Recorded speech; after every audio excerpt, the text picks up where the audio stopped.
Unmute.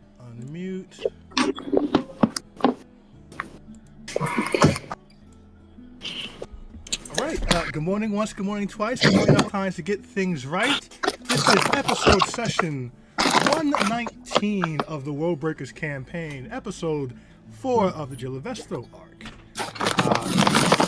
Welcome one and all to the stream. I'm going to try to start speaking about where this thing lives a little more often. So we are on Twitch and YouTube under the Elestrians, both accounts. We have our socials, Blue Sky, Twitter, Instagram, under the Elestrians as well. And we will post a little bit more about when sessions will be happening. A quick programming note, no Monday sessions for quite a while. We have finished out our Dagger Heart 4 episode one shot, DM'd by our wonderful Pheno here. And those videos are available on demand on the various channels. 5 episodes. 5 episodes.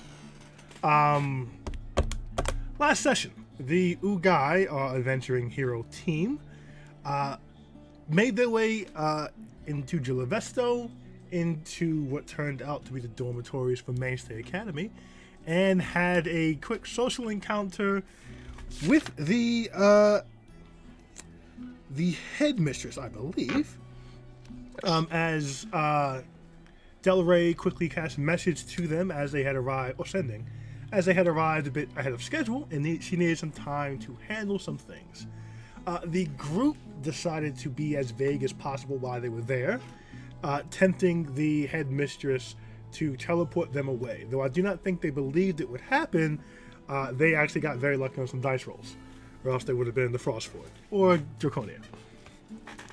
But they ended up, via Catcher Ascending spell, finding out they should immediately come clean, as it were, informed the headmistress that they were representatives of House Jillian, and they were granted entry in their stay. Del Rey was immediately summoned by the headmistress, who realized that they had been buying time for her. And upon questioning, she revealed that she had gotten rid of the other 5 students. Those students being the boy who lived, the 3 Nepo babies of celestial parentage, the chosen one, and the lucky chap who was able to pull a sword from a stone. All 5 are no longer members of House Jillian or enrolled in Mainstay Academy. The group retreated to the dormitory with Del Rey, as she asked for their help in cleaning up the mess. She was quite surprised to have seen for you all to have come so early, while she wasn't even sure you guys were going to come at all.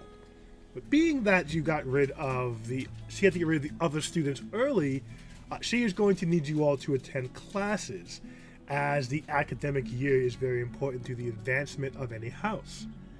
The group popped into their home between worlds to get rid of the bodies, as they do have a necromancer on hand who is always willing to take a few extra bodies. Upon arrival, they met the dwarf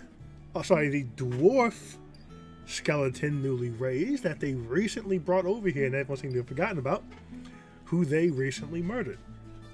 He felt a kind of way that they didn't quite remember him, and of course that he had been killed. Bob invited the group to attend his 5th day therapy sessions if they would be so inclined.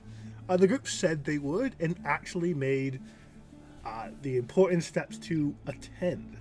This will be the first event in the Home Between Worlds they've actually attended. Outside of that, Pheno, via his heightened perception, was able to get the name of an individual who can help with those who need help with magic, as it were. Jeff, or currently the name is Jeff Escobar. but he's also been called Hefe a few times. He seems to reside or can be found at the second bar to the left, which is the name of the bar, not its location. Fino set off to investigate that, while most of the group went to 5th day therapy with Bob. Greg, if you are available, you have the option to go to either 5th day therapy, go adventuring with Fino, or kick your feet up and relax with Del Rey. But I believe... Therapy. I figured. Okay, so so as the party makes their way to therapy and Fino makes his way to I said the same, Greg. He did, actually. He figured that's where you were going to go. Yep. Any questions, comments, concerns, or reminders before we hop into the session? Slyrak did find his way into the elemental plane of water briefly last week. Yes. He jumped into a well in the middle of the courtyard, which ended up in the elemental plane. Something spoke to him, though he is not quite sure what it was. It was said that there's a kraken down there somewhere, but I think base knowledge, most would know krakens are not psychic. So that's an interesting little nothing burger that I'm sure will never come up again. Anything else beyond that? With that being the case, first let me show you the map of Jilevesto. Real quick, since we're here, while I'm thinking of it, above board / when we get Slyrex, we should definitely ask Janase Kwa about that, because they are from the elemental planes, and the water one might actually know what it was that spoke to you. Maybe not though. Is on my list. Cool. I'm going to see the Earth guy the next morning. But I go back there, or they might even be here at this therapy session. Who knows?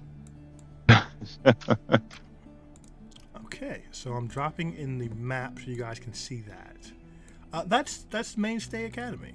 Well, that is the grounds that surround Mainstay. I shared that on the screen. Mainstay Academy is the large building to the left. The dormitories are the 5 columns to your right, and there is a town that is in between the two.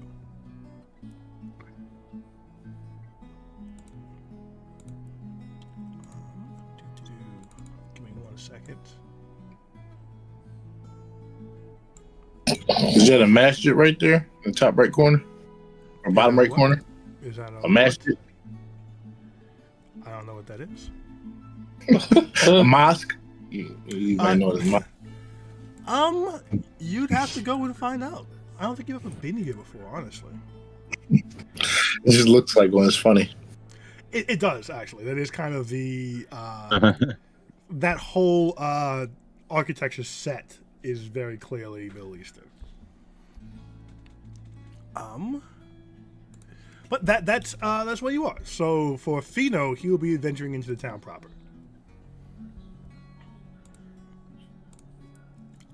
But okay. We will begin with a little group therapy.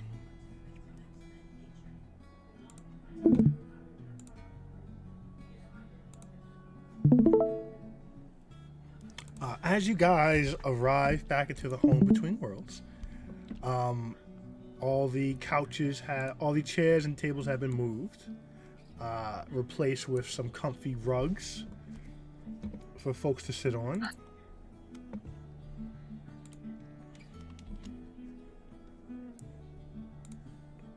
Let me grab your tokens.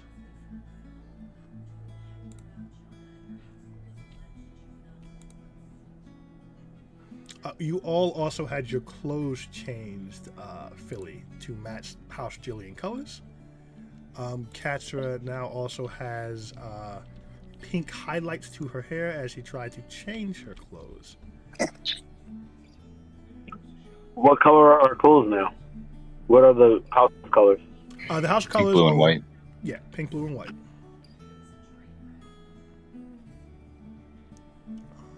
Jerry.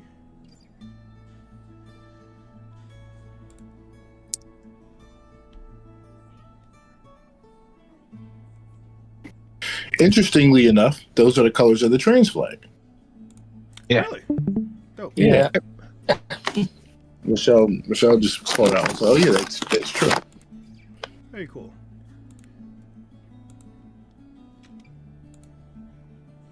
Okay, let me get the dice rolling in so the rolls will pop up. Oh.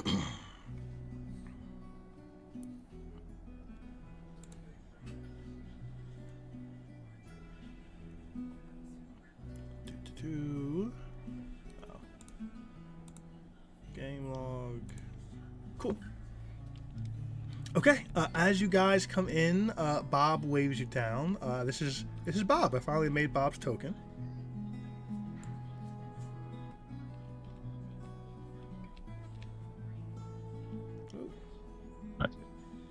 Brightly for an undead fella. Bob's not undead. Bob makes undead. Ah, okay. Bob is very much alive.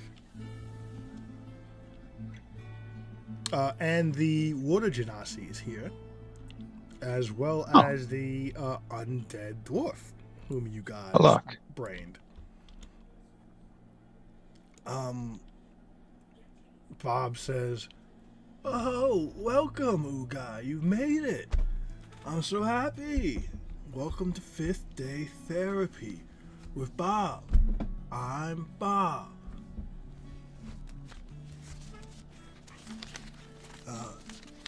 Hi, Bob.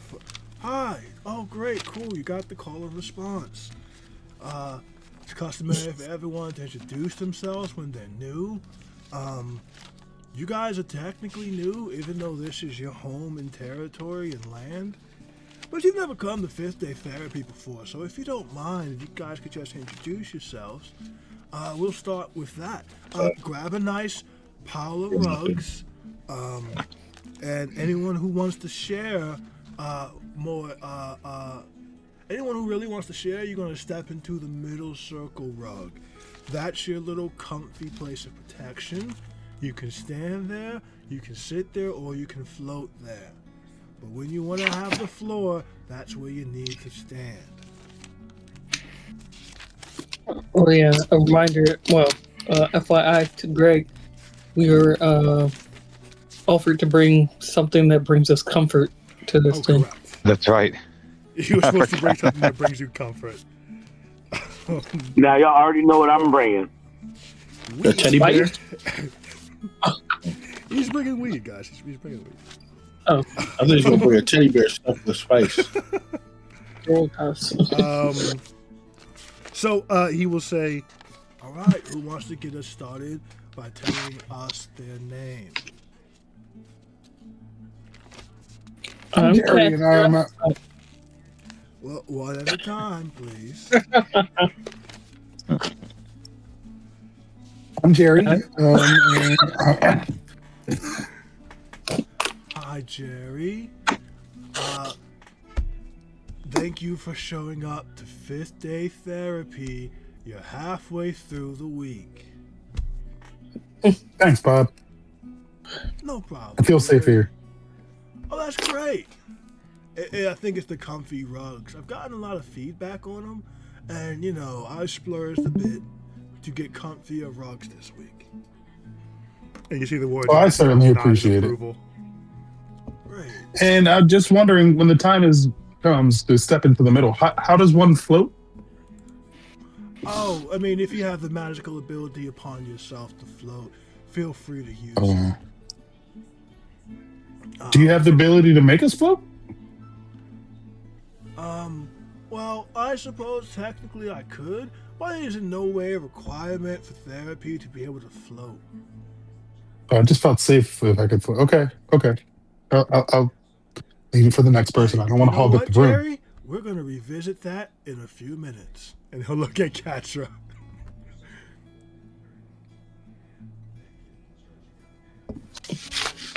I'm Katra. I wanted to bring my clothes in the proper color because those make me comfortable, but yeah. Welcome, Katra, the 5th day therapy. You're halfway through the week. Now, everyone, I want you to hear what she said. She's currently uncomfortable due to her visible appearance being outside of her control. Thank you for sharing. And he'll look at Slyrak. Slyrak steps into the middle slowly as he's sort of hugging the hilt of his greatsword. Hello, everyone. I'm Slyrak. I've never been to a therapy, and I'm not really sure what I'm doing. Hey, Slyrak, you know what you're doing? You're taking the first step because you came to 5th day therapy. You're halfway through the week. Thanks for showing up, friend. Just steps back. Katra nods supportively. Steps back like under his breath. He's like, that was less than helpful.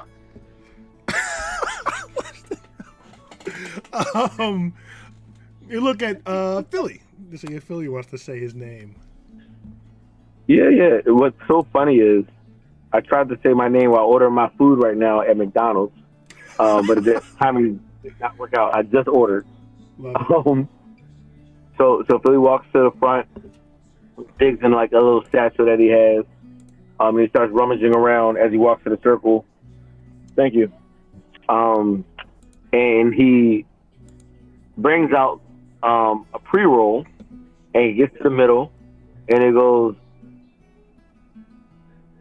I don't have the ability to float, per se, but have you ever heard of the Philly pack? Looks around at everyone around the circle. I am Philly. And when I smoke this, I do get lifted. Hello. Bob will nod and say, welcome, Philly, to 5th day therapy. You're halfway through the week. I want everyone to hear what Philly said.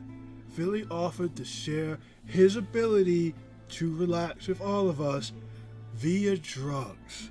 Thank you, Philly. not a drug. It's medicine. Hey. It's earth we need. You know what we don't do here at 5th day therapy? We don't yuck anybody's yum.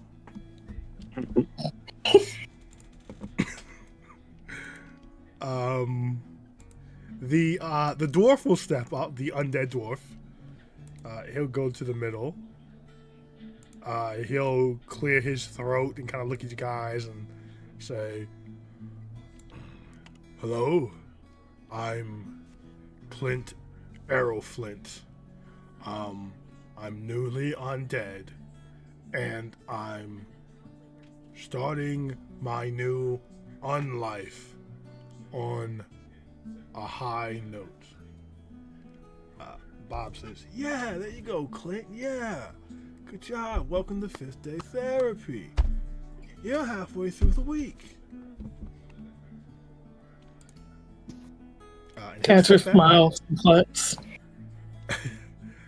The Wood of Genasi steps up. Oh, there are other people here. No. There are other people here. She says, hello, I am Plumvium. I have lived here for a little over a week.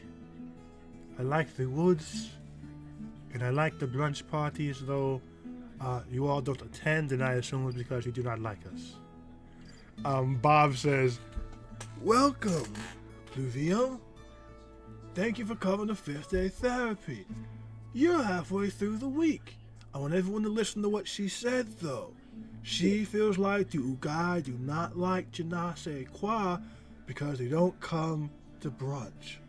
Thanks for showing up today. And she'll step back. Can Catra step forward? Yeah, Catherine, step forward.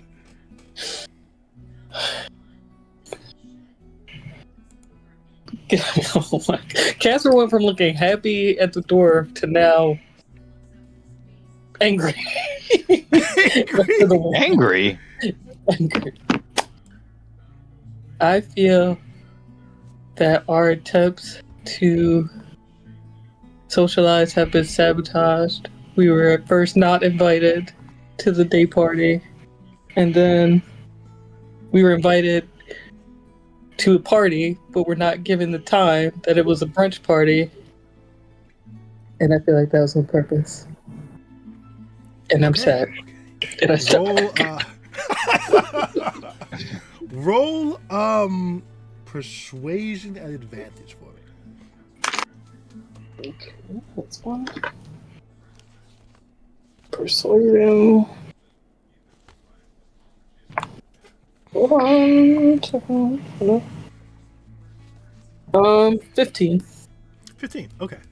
Bob will say, "Thank you for sharing, Catra. Now, what I heard there is that you feel like there's a grand conspiracy against your group in the social settings of your home.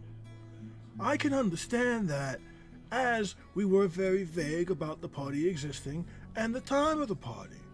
It's just that the rest of us never leave. So it is an oversight on our part to assume that you all would know when everything is happening. I think a way for us to move forward is maybe we post a board that has events and times. I don't have any way to contact you all when you're not here, and I don't know. I think you guys do dangerous stuff, and I don't want to just like say, hey, brunch in an hour when you're in like a life or death fight.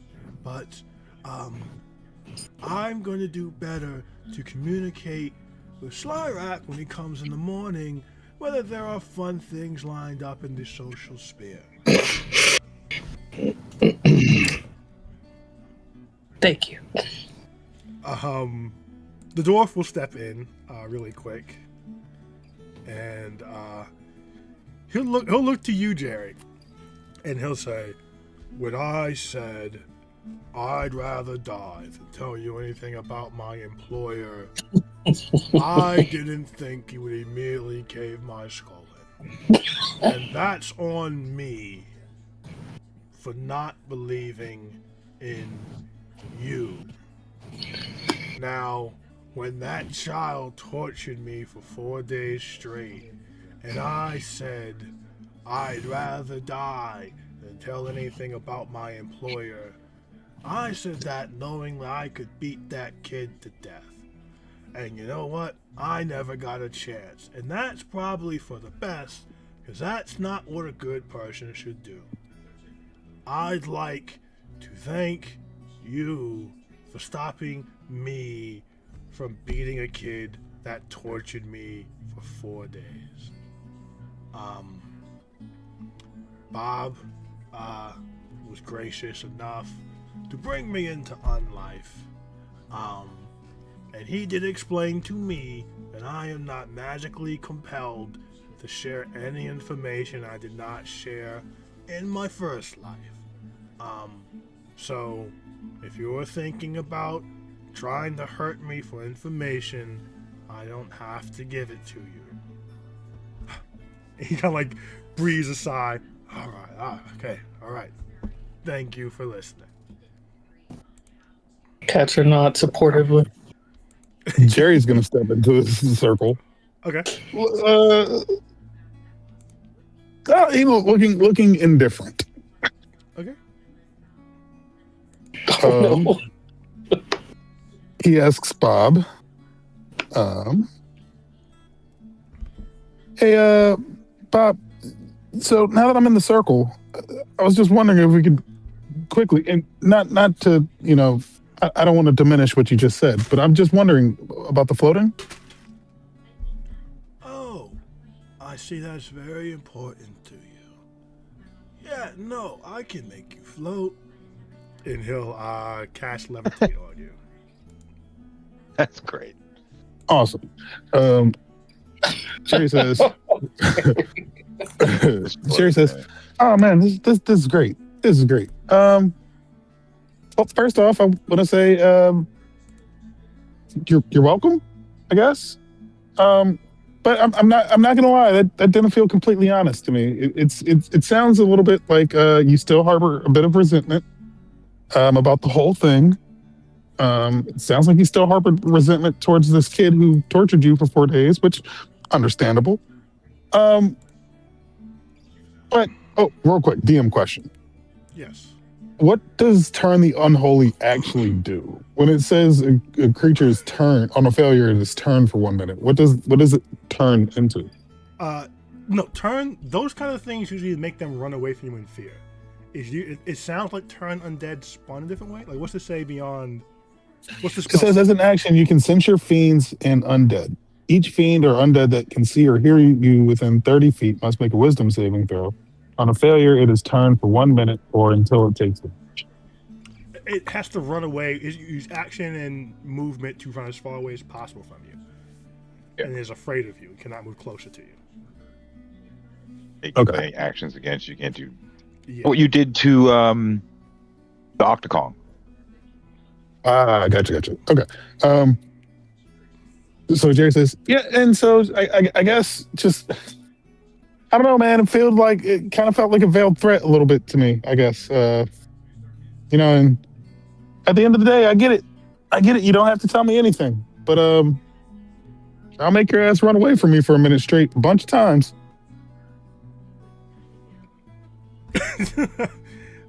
And then he exits the circle. Okay. You back out the circle.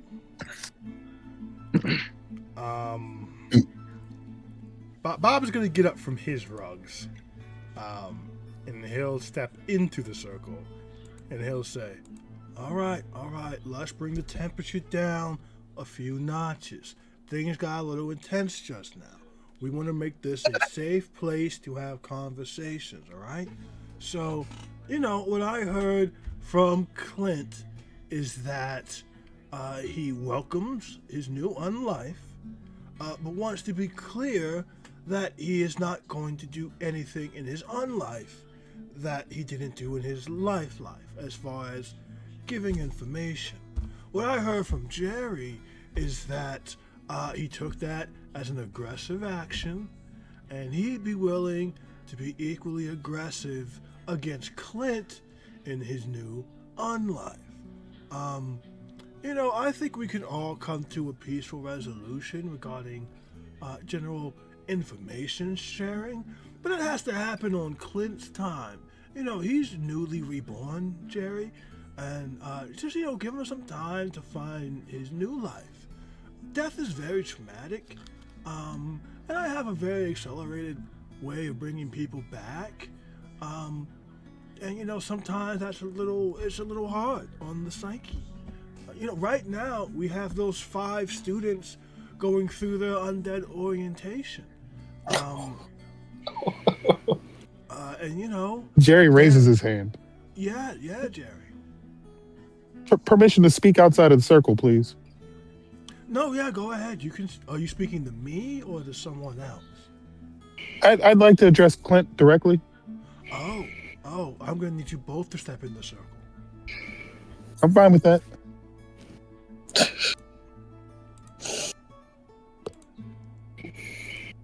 Okay, you guys are both in the circle. Jerry, hey man, I'm gonna take your floating away because he's not Oh, you know what? No, scratch that. And he'll make Clint float too. Cool. He'll bring Clint up to your eye line. Bring him up. Yeah, he'll bring you up. So you guys on the same eye line. So Jerry says, Bob makes a lot of sense. I guess I was lacking empathy there, and I was still treating you like old you and not new you. So how about a hug, man? How about we just bury the hatchet? I think we can do that because you didn't even know my name. So hey, you know what? Hi, I'm Clint. Cherry, man, really nice to meet you this way. I'm gonna give you a strong undead dwarven hug.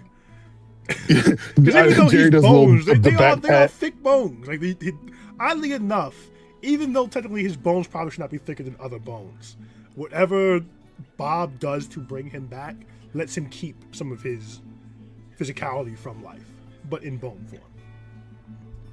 So I probably shouldn't pat him on the back then. You could. He's not gonna hurt him. He was a dog. Okay, He was big. Cool. So So Jerry does the back pat that people do. Yeah, he does it too. Yeah, man. Sorry about that. Hey.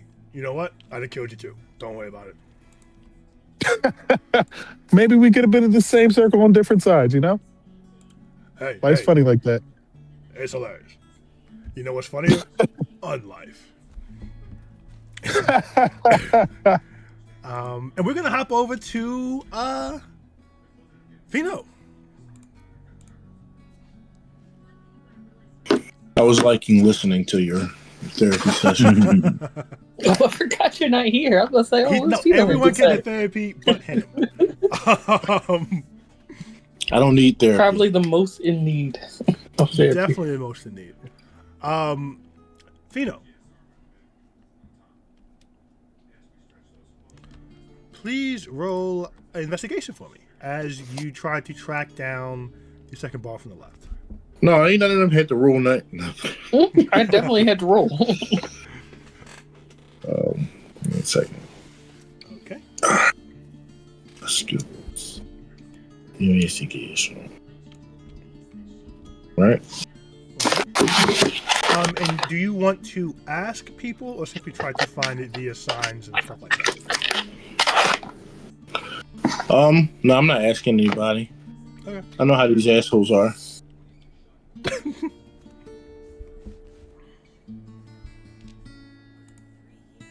$20. Okay, you make your way to the town. It doesn't take you very long. You are able to quickly track down, just eavesdropping, finding a few different postings and signs. You make your way to a bit of a business district. It was a small town, so it's not a very large strip by any means. But you see a gated-in yard with a bunch of dead and dying trees. And as you approach, there's a skeleton or a skull on a bit of a stick. And as you get within 10 feet of it, it just says, "Second bar on the right." So, And there's a East- iron fence around this entire property and a wooden archway inside the fence in a bit of a path. all right. So I keep going because I'm looking for the second tavern on the left. Oh, well, that's what I said. My apologies. Oh, there's a second bar on the right. No, second tavern on the left. Second tavern on the left. My apologies. Gotcha. So that's Right, what so the yeah. skull says. I look at the skull. I say, "Thank you, brother." And I walk Tavern on the on in. left. It seems to be a basic enchantment. Yep. I mean, I figured it wasn't a real person. The second you step through the iron fence, everything turns dark.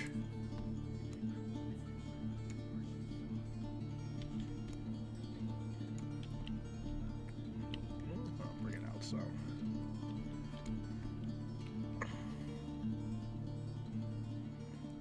There is a bit of a little path that leads to some stairs descending down into the earth.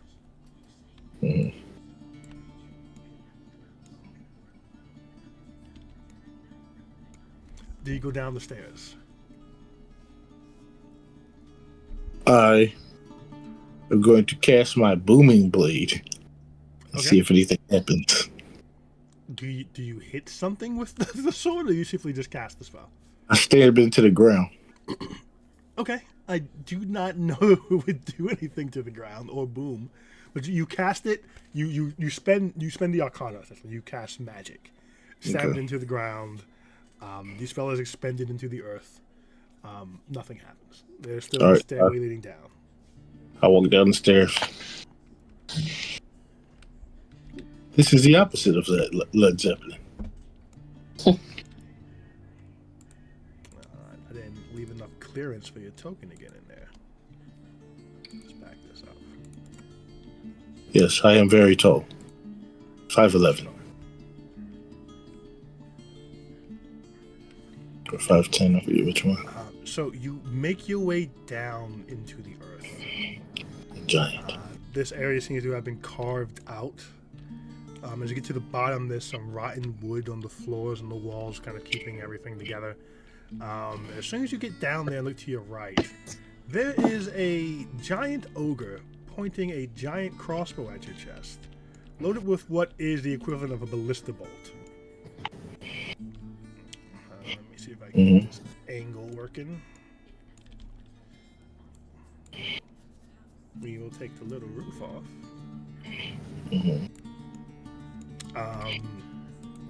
And he says to you,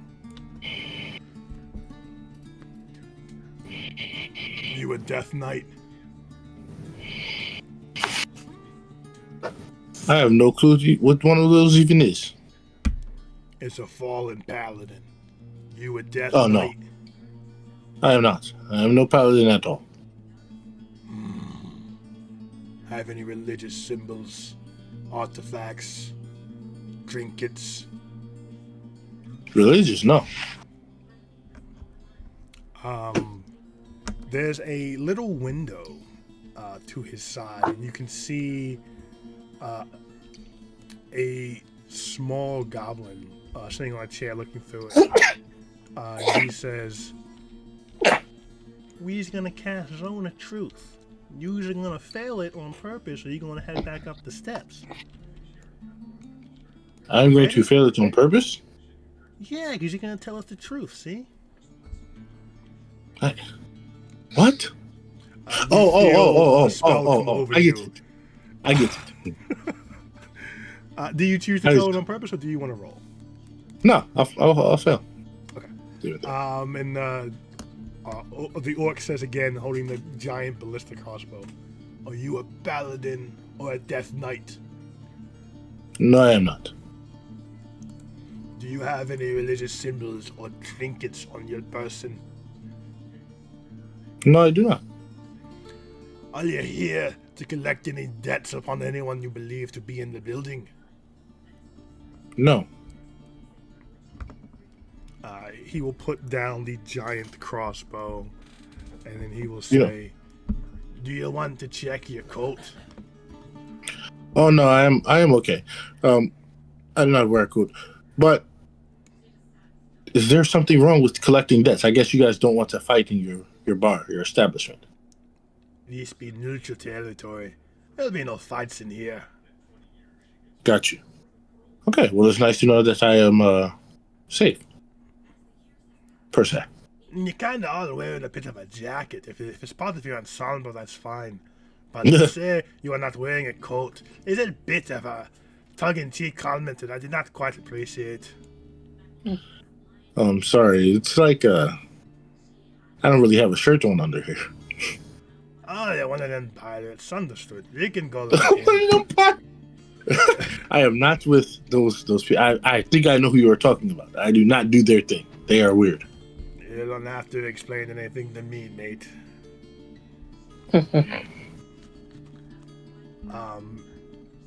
And you're allowed to proceed in.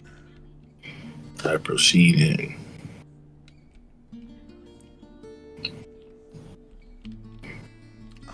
So, it is a small bar, although it does go pretty far back, completely underground. A few people in here, and give me just general perception check.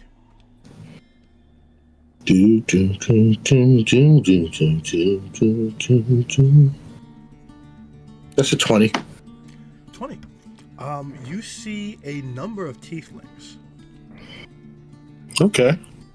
You see a hooded gnoll of a very large pack on his back at the bar. You see a ghost talking to a zombie.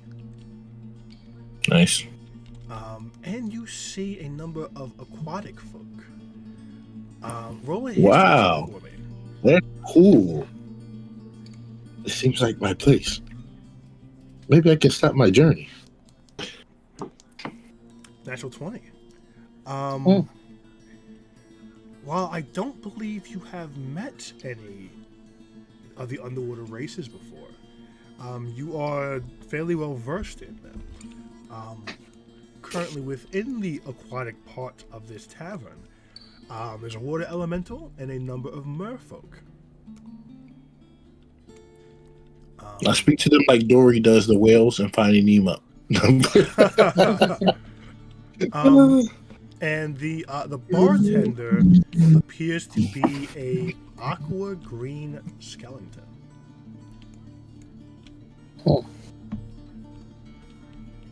Okay. So I feel at peace here.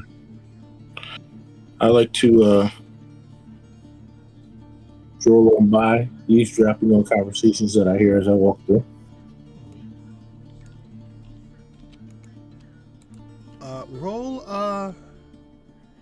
We'll do perception again as you're walking through and just kind of keeping an ear out. This is my normal mode anyway, like I would normally do in real life. What are people talking about? The general conversation is there's a lot of conversation about the upcoming magical tournament. There's a lot of conversation about the jostling between the houses. Things get a little tense as you get a little closer to the magic tournament, as that is when the rankings are reset, more or less. There have been a number of deaths and accidents. Some houses have been caught in their attempts at a subterfuge, and are most likely going to be penalized heavily by the elders in their households. There's been a death in one of the upper houses, but that seems to be written off as the young student's failed attempt at a summoning. Something stronger than itself. And has brought a level of shame upon that house. Poor House Helion. There are some rumors about the impending fate of House Jilevesto, as it is currently on its 15th year in the wild card, and no house is allowed to spend more than 15 there. So it would behoove all of the house to perform well in this year's tournament, or else, as it were. Though they're not discussing what the or else could be. There is also amongst this crowd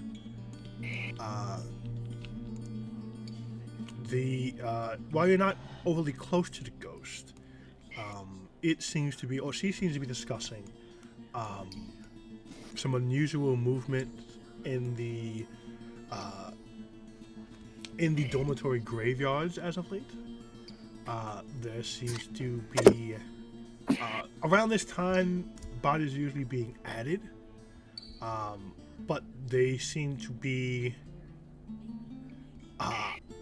missing what should be there. They seem to have a pretty good connection on when death happens, and they're expecting a few bodies to come in the next 24 hours, but something feels off. She's not quite sure what yet. The zombie is speaking about having been a recent transplant to Jilevesto, and just kind of the odd normality of all forms of magic kind of just being accepted, and this really being the first place that it's been where no one actively cared that he was a zombie. While he is here in service of his creator, No one seems to be afraid if he's not right next to his creator. And he's currently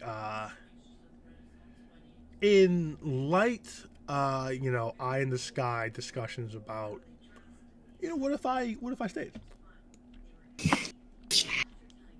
But you make your way to the bar, and the bartender slowly makes his way over to you. He says, "Sup? New face, right?" Right. Well, you seem to be at least partially undead. You found the right place. I know that. That's what I was thinking. I'm like, I feel like I'm among my people. Halfway, at least. Yeah. Right. He reaches out a hand. I'm Jeff. Friends call me Hefe. It's nice to meet you, Hefe. I've been looking for you. Oh, hopefully for good reasons. Well, I'm looking to do a trick or two. I am not so gifted, as you say. Well, in that case, let's talk upstairs. He will point to a very thin staircase off to his right. And he'll say, head on up, I'll meet you right up there. All right. Thino's going to head on up. I'm doing the thing.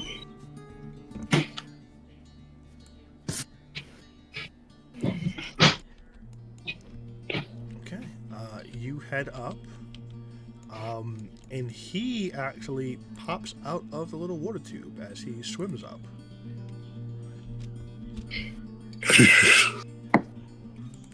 Oh, interesting. Grab a light.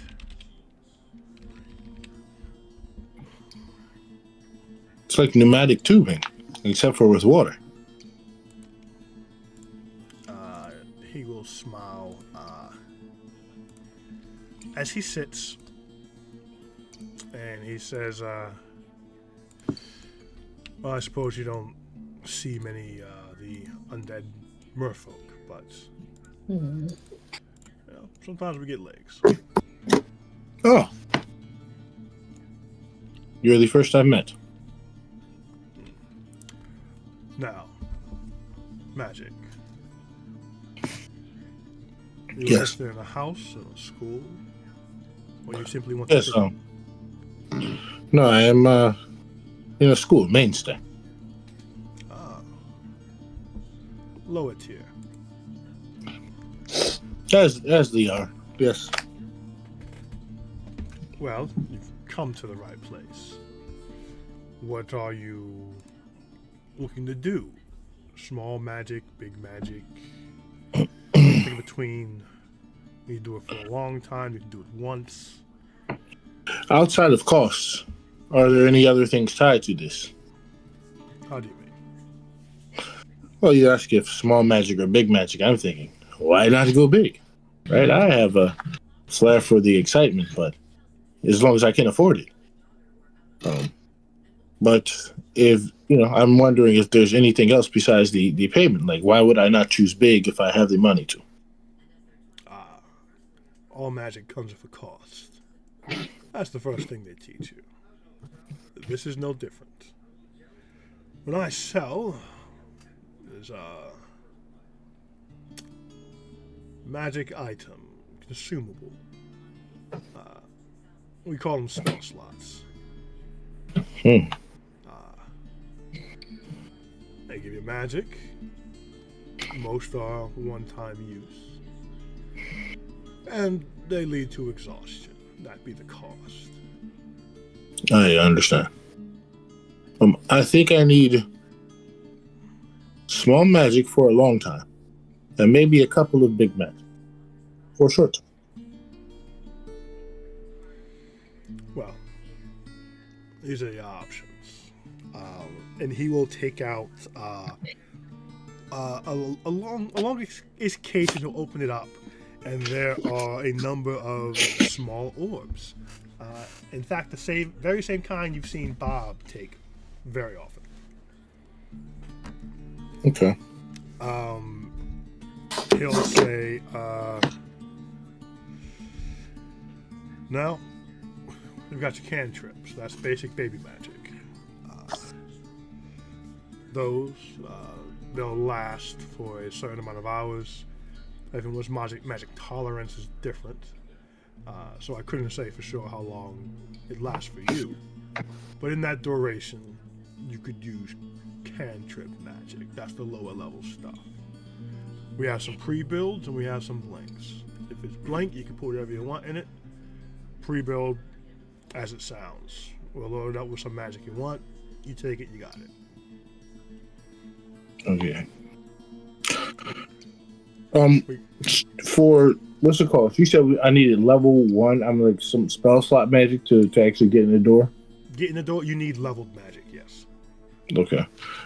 No, I do not need cantrips. A little bit higher. In that case, you got your tier 1. As far as magical equivalents, you're looking at level 1 to 3. We can load it up with run of the mill or pick your poison. Turn a phrase. As long as it's within that stack of spell might. Or you can give you a blank. Any blank affects your body as if it were the highest level available for that, so level 3. But you're welcome to put 1 through 3 in that baby and you'll be fine. It's still single use. We do have discounts for bundles or bulk.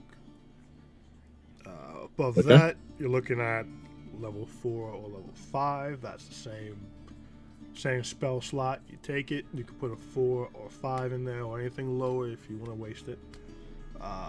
It will affect your body as if it's a 5th level, even if you put a 1st level in it. Once again, bundle, bulk, discounts. Above that, you got your high tier. You're looking at a 6 through 8 spell slot. Affects your body like an 8. Put whatever you want in it. Discount, bulk, bundle. That's kind of the range. Again, the blanks, a little different on the pricing there. You can put whatever you want in it. Let me explain the cost to you, not the physical cost. So about the way these work, you will take 1 level of exhaustion regardless of what level of spell slot you ingest. Each level of spell is the equivalent of 1 hour worth of that exhaustion. First level spell, you have 1 point of exhaustion for 1 hour. Okay. Every 12 hours worth of spell slots you've taken, you move up to the 2nd level of exhaustion. So 12 levels of spells, level 2 exhaustion. 24, level 3 exhaustion, so on and so forth. If you decide to get enough to get 6 levels, you will die. You are not affected by the exhaustion until you have cleared all of these spell slots out of your system. Okay. So if you have, you've taken 8 of these spell slots and you've used 7, you will not be hit by the exhaustion until you've used that 8th. Okay. You cannot clear that exhaustion until its time has finished. So if you've gotten 8 levels worth of spell slots, you can't clear that exhaustion until after that 8 hours. Then you can take a long rest to clear. So you can take 8 hours to sleep that off, right? And the exhaustion will be gone. But the spell slot counter stays in your system until a long rest. So what that means is, you take a 4th level spell slot, right? You get 4 hours of exhaustion. That's 1 level of exhaustion for 4 hours. You take a long rest. You wake up. You're no longer exhausted. But you still have used 4 hours worth of spell slots. You would need to take a new long rest to clear those 4 hours, or else the next spell slot you start taking begins to stack with that. So, if you All right. does that make sense? I got to keep in mind. You're gonna remind me of this. So that essentially is, yeah. If you use eighth level spell, that gives you 8 hours of exhaustion for 8 hours. Take a long rest. You've cleared your exhaustion. In the morning, if you take another level 8 spell slot, you now have 16 hours worth of exhaustion. Right. Now, And you will now have 2 points of exhaustion and have to wait 16 hours and then have to do a long rest to clear those 16 stacks. So let's say I take the 4 or I take the 8. Mm-hmm. I wait 8 hours. I don't take a long rest for 8 hours. Mm-hmm. Do I clear the exhaustion? You have to use the magic to first. So you take the 8, use the spells. Use 8, yeah. And so now you're gonna have 1 point of exhaustion for 8 hours. Yep. So for 8 hours I stay awake. I mean, you're gonna get another. So I mean, if it's middle of the day, if you didn't already have to sleep, like regular rules still apply. So if that's middle of the day, doesn't change. The 8 hours goes. You are no longer exhausted. That can be cleared. You're just going to be. Let me rephrase. Okay, basically, it's a lock, though, right? You cannot. You need the hours of sleep to make up for it, and you still have to get your regular sleep in. Basically, correct. You're not just going to get regular sleep in to pass this stuff by. You keep that exhaustion until that time runs out. Gotcha. But the rules for clearing exhaustion are still the same. You still need magic or rest to clear a point of exhaustion. Okay. So staying up for 8 hours lets the exhaustion be clearable, but it does not clear the exhaustion if you weren't sleeping. Okay. So, but again, the exhaustion is locked in place until the time limit. Then the lock comes off, and it can be cleared, but hasn't been cleared. Correct. Okay. As far as the stacking spell slots in your system, that 8 hours is still there until you take a long rest. Mm-hmm. So for someone who goes to sleep after using this, they clear their exhaustion, but they have not cleared your now 8 hours worth of magic building in your system. So in that sense, what people do, either mistakenly or just not giving a shit, is they just go day on and keep stacking this and get to the point they can never stop using these because they built up so much exhaustion they will die when it hits their system. Because you can just keep streaming it. You can keep doing it. And as long as you never exhaust the spell slots in your system, you'll never get hit by the exhaustion. Jeff out here. Once you've crossed... Jesus Christ. What are you going to do next? He moving that way. Introduce him to straight black tar heroin? Bob. This is a magocracy.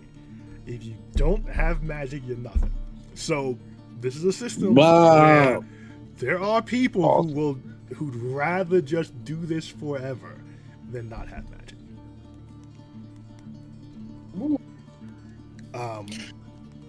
Okay. And which are your costs as far as money? Well, if you're talking blanks are one price, preload is another. You want the blank or you want the preload? What are the differences in prices? Oh, blanks are more expensive. They cover more spell slots, and you can put whatever you want in it. So I gotta assume you're not gonna waste it. And I forgot to tell you the best part of a blank. You can either inject the magic before you take it or after. If you take a blank, it's in your system till you use it. It's in your system till you load it, I should say. Okay. You ever used Ring of Spellstorm? No, I have not, but I know someone who has one. Right, same premise. Someone needs to cast magic into it. So if you're taking a blank, someone can cast magic into you. Blank holds it. You have the ability to use that there magic. Okay. I think I like the idea of blank. Yeah, if I say a blank tier 1, that's level 1 to 3. Regardless of what you put in it, it hits your body like a 3. Yeah. Again, it can sit in your body empty as long as you want. Once you put magic in it, you can use it whenever you want. And then your counter starts. Okay. And how much for the blanks?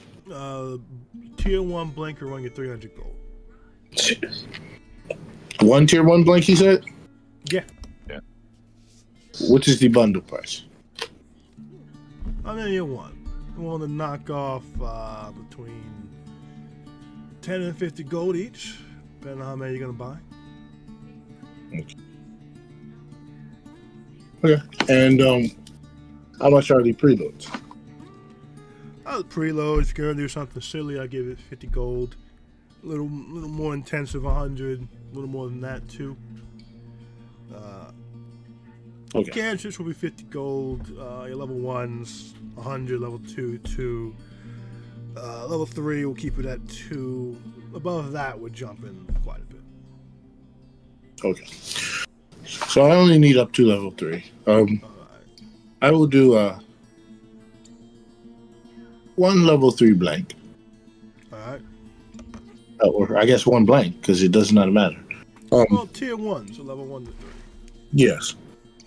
And then I will do tier 1. You said tier 1 level 1s are 100? Oh, you mean a preloaded one? Preloaded, So yeah. it has Preloaded. magic in it. Yeah, that'll be 100.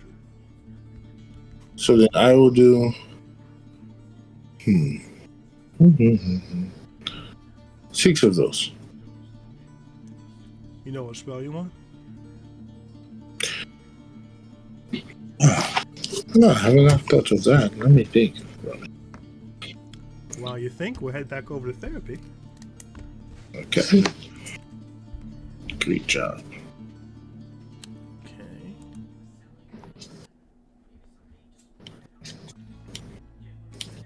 And Bob says, and that's why I decided dead is better, but it's not final.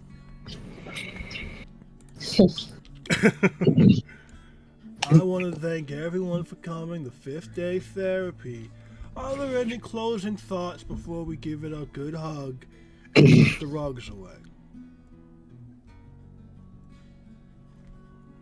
All right. Now, remember, therapy is sacred. What we say here can be used to improve ourselves, but not used to bring anyone down. I don't want to hear any negative words regarding what we said here. I am the Keeper of Souls, and I will hold your soul accountable if you blackmail anyone with what you learned here today. All right, let's hug it out.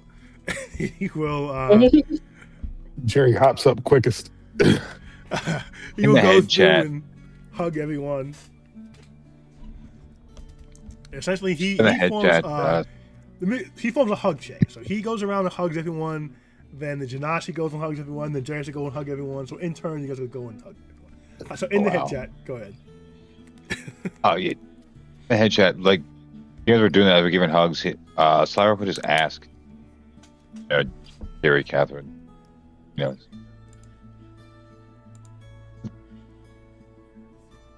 this supposed to be a total bummer?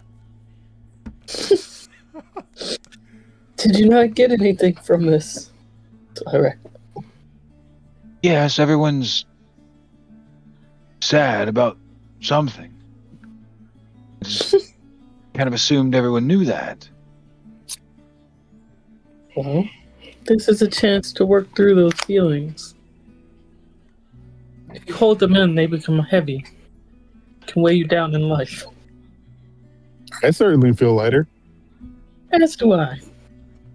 Also, things were clarified. Maybe next time, Perhaps step in the next circle. time. All right. I will prepare a sad story from my childhood for No, the well, next. do what Well, you does it still affect you to this day? Sometimes I try not to let it. All right. I think that's perfect for next time then, Slyrak. Do what you feel comfortable. So everyone who attended 5th day therapy gets 1 inspiration dice for 1 reroll. Love it. Yay. And that lasts. And that has to be used by when? Oh, it lasts an entire in-game week. Yay. Yay. Last until the next 5th day therapy, but only Okay. one use. News. I love it. As we break off, Slyrak is going to approach Lumium.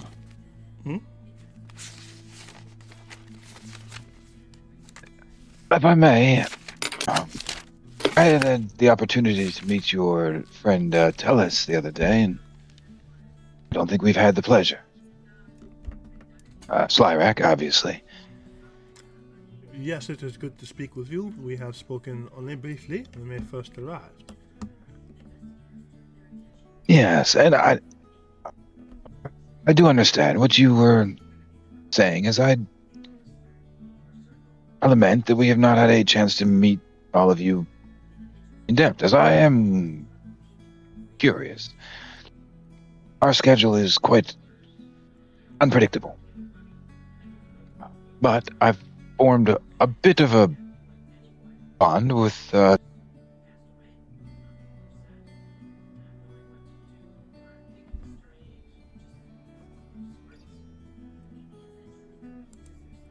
I might attempt a bond, I guess. I have a question about the elemental plane of water.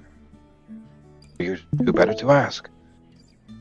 Oh, I would be the perfect person to ask. It is very fortuitous for you. Well, it happened quite recently, and I may have found myself in it for a moment. Oh, you've made your way to the plane. That is not very wise. Can you breathe water? No, it was very terrifying. I would imagine it would be. I'm glad to see you all returned. Also, I do apologize. I do believe that I may have urinated in the Eternal Ocean in the brief moment that I was there, as something or someone knew my name and spoke to me. You've had a conversation? Sam. Well, I didn't stick around for much. Sam does travel through water. I assume you got a good look at them, as they must have been close to you. Well, see, that is why it was so terrifying. No, I did not. I was not able to tell the source or the direction. But whatever it was seemed to shift the entire current of everything. Well, that is of course very terrible for you. See, I was hoping you weren't going to say that. Oh, well, why would you think that? Everything you said was very foreboding and dangerous. Yeah, I was just hoping I was just being cowardice. No, you have very good instincts. You are very correct to place yourself in the ocean. What you have encountered is, of course, a mind flayer. Oh, shit. A mind flayer in the ocean? Oh. Yeah, they don't have to. They can be where they want. They're very powerful. Very nice. No, well, okay. Thank you. Any concern that it knew my name? Oh, well, they are quite powerfully psychic. I assume they just probed your brain for information. But, don't awesome. feel overly. It's visiting the water plane, and, that's nowhere near here. And if you say that it made the entire current of the ocean change, I assume it probably just has control over a kraken or something. So, it's not like it was close to you. And the more you talk, the worse it sounds. Oh no, I thought it was appropriately worse to begin with. I don't mean to make light of it. Don't go back, I assume, because it would know where you were instantly. Although, it couldn't just get there right away, but it would probably have an understanding of where you were. I don't know. Good to know. Good to know. Oh, wow. I do appreciate this information. Of course. If you want to be asking advice, I would suggest to kill it as soon as possible.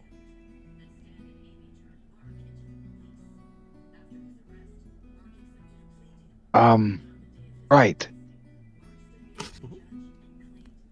We should talk about that further. I might need your assistance with the whole breathing underwater thing. I don't know if any of us in our group could do that. Fino can. I could if I wanted to.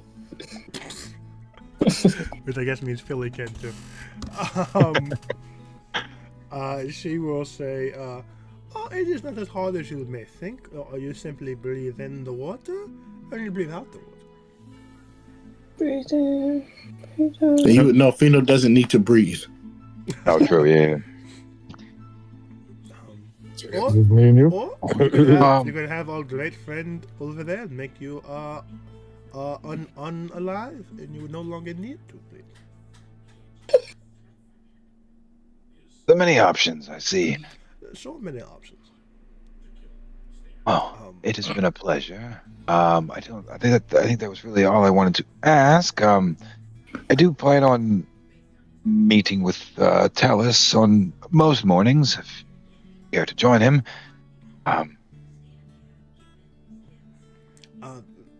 Well, my mornings are pretty booked. I do yoga with the very nice skeleton lady. But if you all are still here after the morning yoga, I suppose I will come and say the hellos.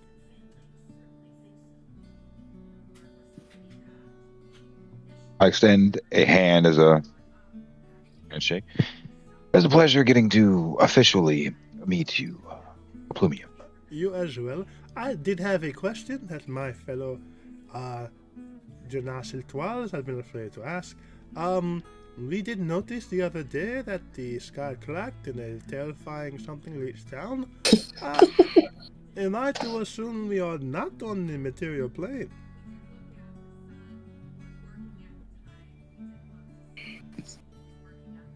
That was it's hopefully a one-time thing. I'm sure. Our adventures seem to have followed us and made it. I believe that thing was cutting through all planes. I see. I do like how you have not answered the question, but have given information. I appreciate that. Maybe next fifth day we will discuss it in the circle. And she'll clap you on the back. She'll head off to her little house, which is deep in the forest, as you guys have given them land out there. Okay. Okay. How about that? Does anyone else have anything else to do in the home between worlds before heading back to the dormitory? Caster plans to stay in the home between worlds until the next morning. Okay. So Katsura is not going back. Is anyone else staying here for the night? No, I'll go back to the home between worlds. Okay. I don't think I have anything. Yeah, I don't think I have anything to do here. I want to come back in the morning, but I guess that's for students. Yeah, I'll go sleep in the dorm. Okay. Oh yeah. Fuck it. It's a school I'll experience. talk next week. All right, great. Okay. We'll say he stays with his cousin, because that's cousin things. That works. Okay. She guys gives a brief goodbye, see you in the morning, to head home to stay home.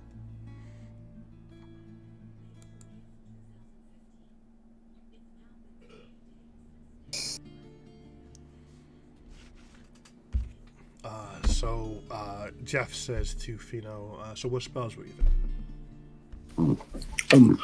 Hunter's Mark. Inflict wounds. Cure wounds. I guess. 2 and 2. Yes. Sure. Well, actually, I don't know. Because inflict wounds, I guess it doesn't help me as much because I can swing my sword. So I have to touch it. I'll chalk inflict wounds. I'll just do Hunter's Mark. Cure wounds.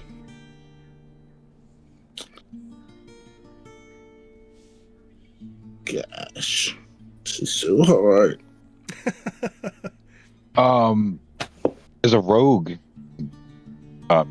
Misty Step is highly extremely useful. It's Misty Step. I don't know what Misty Step. Yeah, I'll show you. I think what else would be specifically rogue helpful? But that's level 2 though.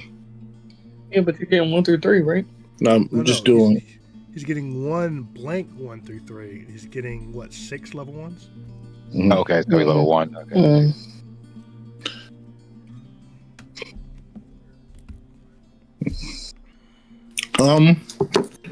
What is the thing I'm thinking of? Which level is invisibility? It's 2. Not 1. Yeah. Okay.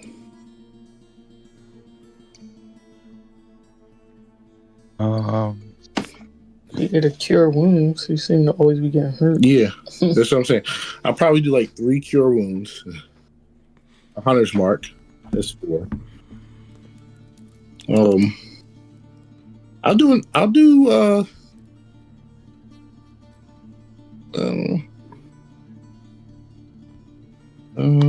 so that's okay. Oh, invisibility. Hideous Laughter is a good one. What you say? Hideous Laughter? Yeah, Hideous That's Laughter. takes your enemy. Tasha's hideous. I know Whiscar used to use that all the time. Well, Samson used it? Yeah. I did indeed. That was a good one. Oh, we got the turtles with that a couple times. That was annoying.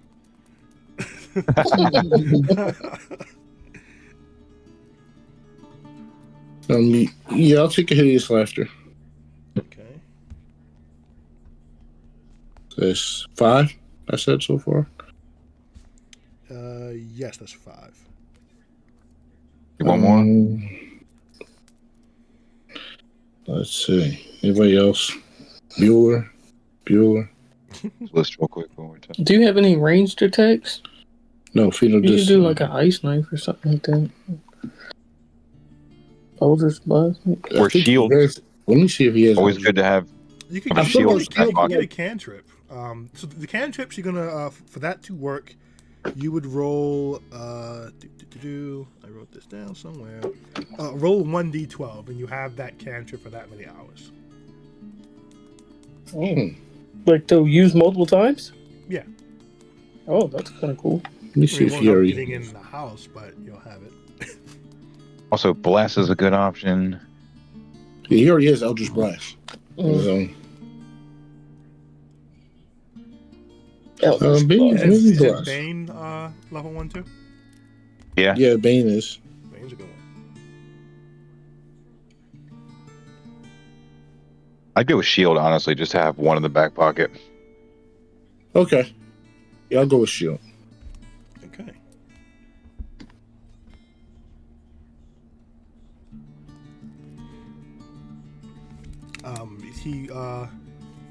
He will close that case and reach to the bookshelf and pull down a couple books, and he opens them up, and they have these spell slots in them.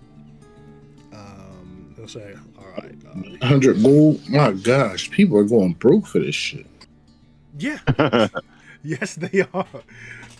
But also, some of them may come from powerful magic families, so they may just have a budget for it. He'll put on some gloves and take out like a little take out a book, get a book for you that's empty. He'll put the tier 1, that's level 1 through 3, blank in there for you.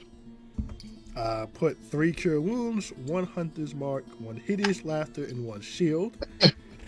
And he'll like make little tags so you know which ones are which. He'll say, all right, the tier 1, that's 300 gold flat. For the 6 level 1s, I can give you all 6 for 300. Okay, I will take that. All right, so that'll be 600 gold total. All right, Vino hands him 600 gold. All right, he'll take it. He'll put his books back. He'll lean back and say, what's your deal? Half dead? Used to be dead. Oh. But not unlife, new life. Yeah, sure. Reborn. Interesting choice. Unlife is pretty good. I do not know if I had the choice to be unlife, but I need to complete a mission. Oh. And then death can have me. Death can't have anyone, my friend. It just takes. But, undead tiefling, so you're like double damned. Culturally. Culturally. He'll stand up and shake your hand. And he says, this is a home for the undead and aquatic. If you ever need somewhere just to be, you're welcome down. Oh, thank you very much. And he will turn to go back into the water and stop and say, what house? House Jillian. Can you not tell by the colors? I don't pay it much mind. Ah. And he'll say, Jillian. Oh, the artificer. Good luck with that. Yes. Thank you. And he'll bloosh back into the water.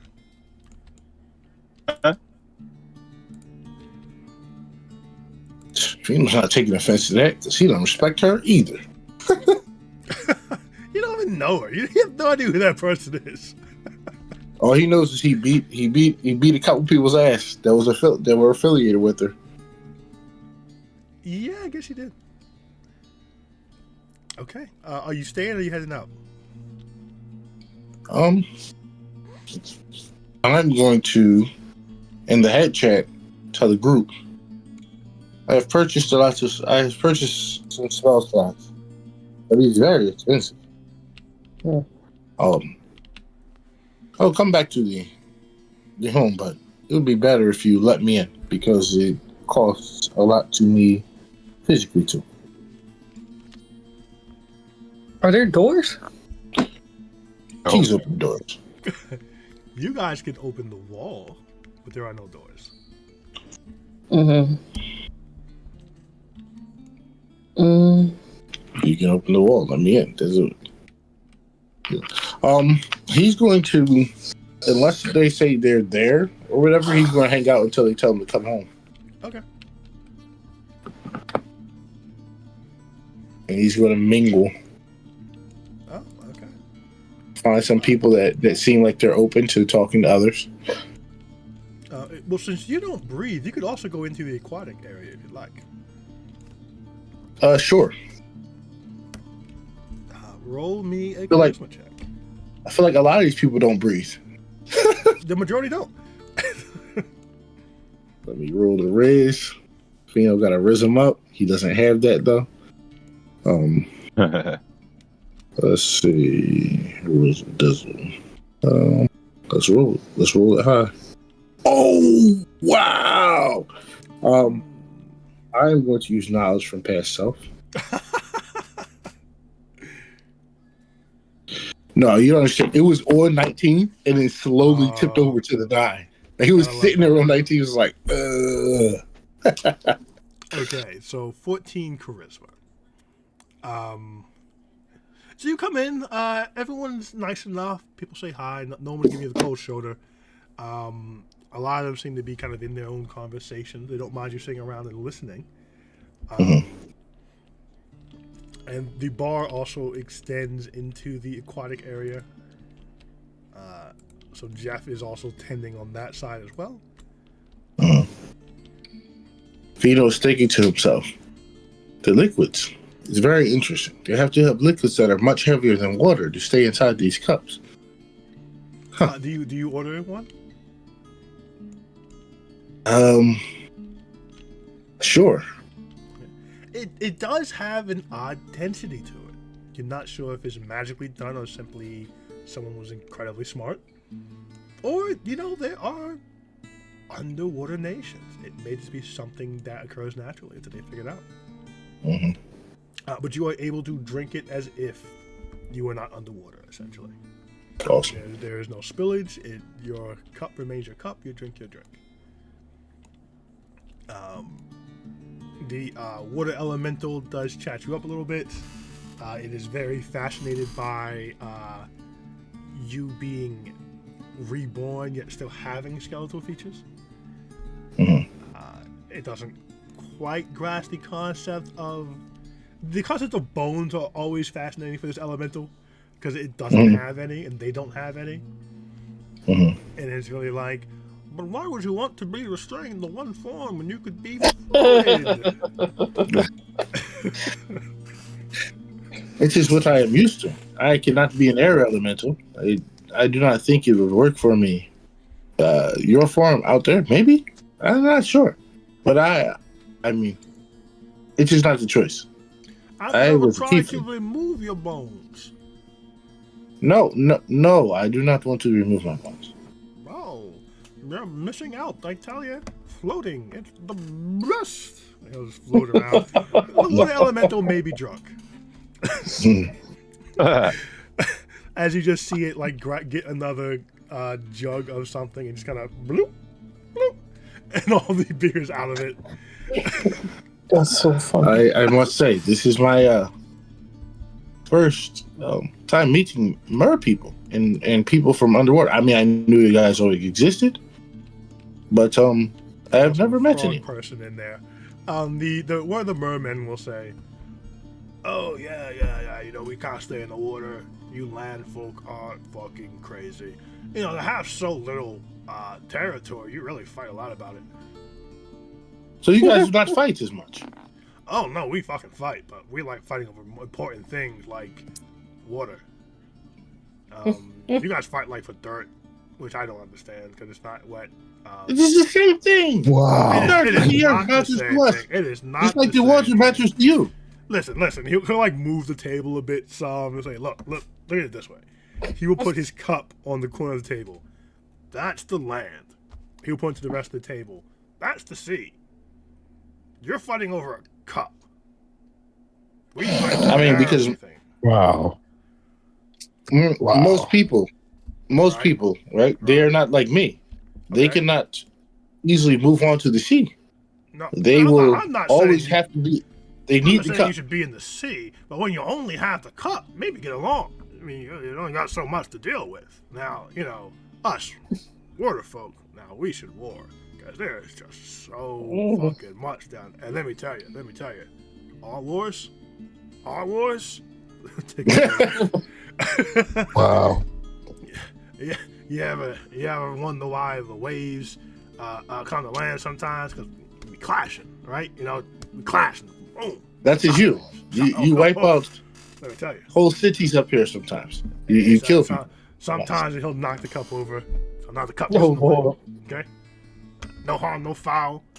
Yeah, hey, you know what? I've met some strong cup people. I don't mean to call you a cup person, but the metaphor stuck. People, oh my god. That's crazy. Wow. My grandpa tells me some stories about when some crazy fuckers came to the middle of the ocean, and oh boy, they wreaked some havoc. So I respect the cup people. Which people were this? They came to the ocean to wreak havoc. Roll persuasion, and I'll roll history for him. Okay. Come on, roll it high, guys. Roll it high. Cup people. You cup people. All right.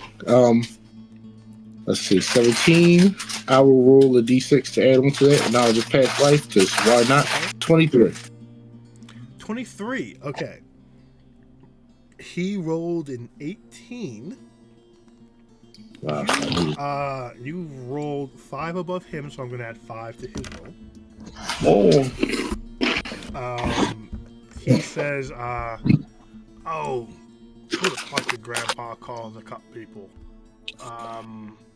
He starts snapping, and he'll point over.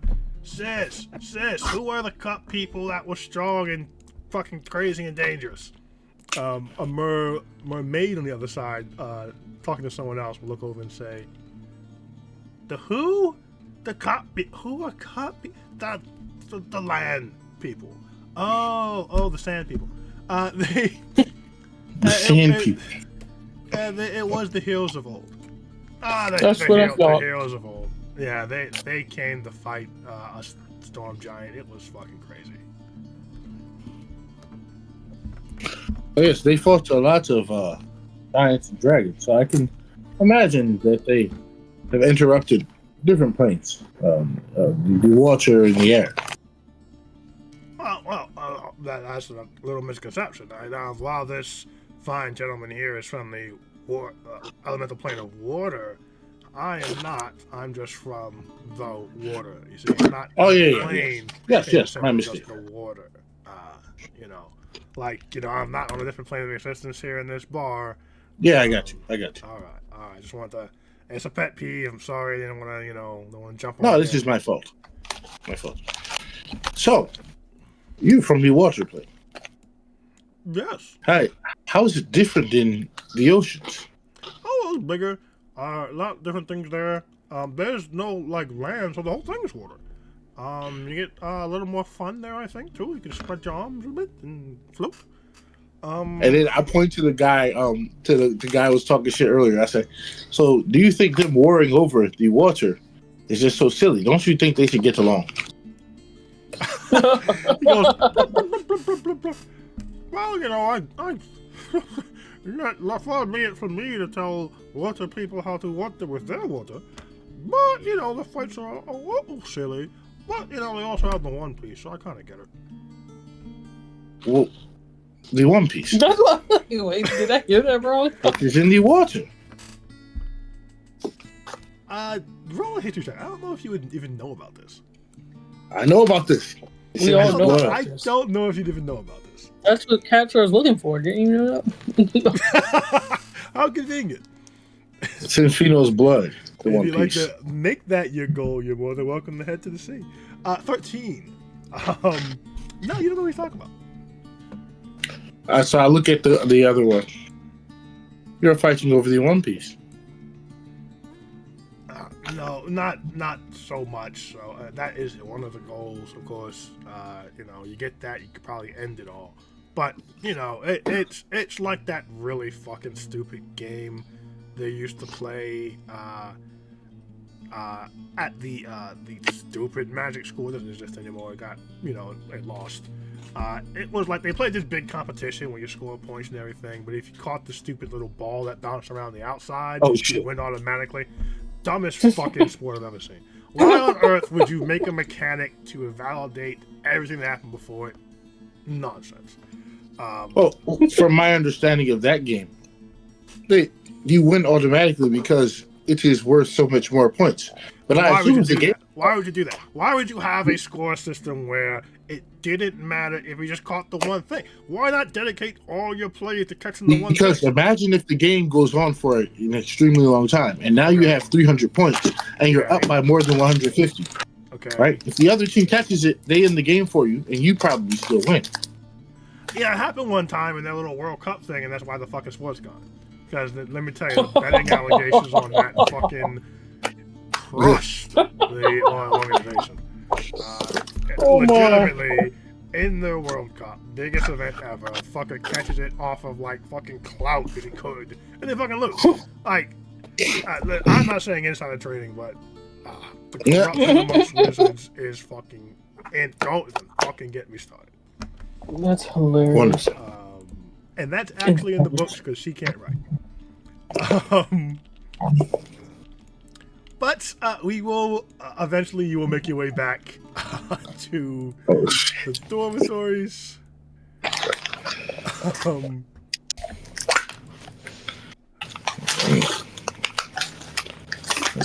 Lucha Pigs, let me in. Mini chorizo. Slyrock will go down to the, I guess, where we walked in at. I would imagine that's where Pino, the head chat, will tell Pino. No, because he can't. Pino could parkour his way up the walls to get up to where you'd have to let him in at. Okay. Pino's pretty parkoury. Yeah, he's Parkour. No, you outside the room, Pino. Yes, I am. And I am outside of here now. I will push my hand against the wall and freeze the wall with chill touch. Neat. The wall freezes and falls away in one section, allowing Pino to enter, and the wall reforms. All right. Okay, so much to tell you guys. Same. Second bar on the left. Are you saying this in our heads? No. I'm I'm gonna come home. So someone's not missing here. stories. Oh yeah, wow. When you say "let me in," I say, or whatever. So yeah, I say, staying in the Hope Team world is more comfortable. I understand this, and our hesitates, but it would have been nice to have you home tonight. I will tell you guys a story in our heads, I guess. As you come in, Del Rey floats up. Oh, you're back. Great. I want to go down, break down the school thing really quick. Is everyone here? No, some of us are not here because they are clowns. Oh, well, I'm not surprised by that at all. I take your comment to be literal. You can just tell them after I tell you. Fair enough. I will just kind of relay everything she says Exactly in real time in the head chat. So for school, you guys have 15 days of classes to attend. Yeah. You can essentially study anything you'd like. This is essentially a magical mecca. So it can be history, it can be magic, it can be trying to make something. If you can improve your casting stats, or charisma, wisdom, whatever it is you cast with, by 1. Should you succeed in your schoolings across those 15 days. If you're trying to create something, depending on how you roll, you could have created that within the 15 days. If you want to attempt to learn a feat that has a magical background, that could be done as well, or a proficiency, that could be gleaned. And if you wanted to delve into any piece of lore with the resources at the school, you could do that as well across that time. Magic. But I'm going to need everyone to roll your casting trait, or the trait that would apply to what you're trying to do, with advantage. Ooh. If you're going to do a magical pursuit, it would be a casting trait. If you're going to try to research something, it'd be history or investigation. If you're going to try to make something, it'd be intelligence or sleight of hand. Let me know kind of what field you're thinking about. And we'll roll out with advantage. I was thinking lore, but now you said possibly a feat, as long as it has to do with magic. Yeah. Let me take a look. I did toy with the Or if you could ideas reason at it 8th out level. to being taught at a magic school. Okay. You said lore would fall under what? History? History or investigation. I'm sorry, where do I find my casting trait again? Where is it? It'll definitely be in your features when it says. If you go to features, class features, it'll say what your casting trait is. You're a paladin? Yeah. Would how makes the moon fall under history or arcana? What about the moon? How to fix it? How to fix it? Yeah. Because that is an active pursuit, not a historical pursuit. I would say it'd be arcana because it wouldn't be history. Because you're looking Wonderful. into what happened to it. You're looking into fixing it. I think mine is charisma.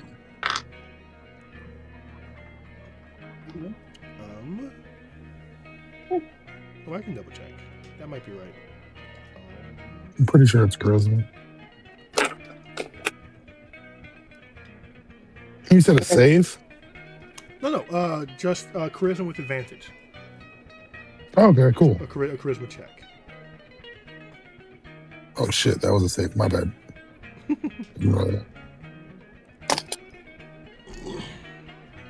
16. Okay.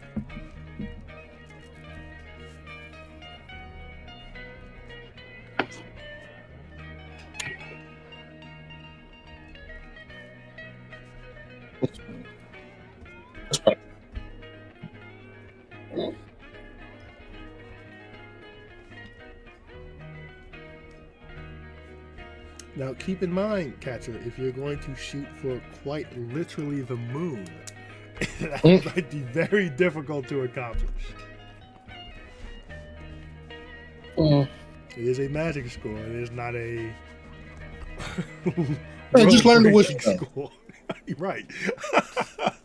World Extreme School. Let's see. But you could certainly make serious progress in that should your rolls fall in line with that. Can I make magical items?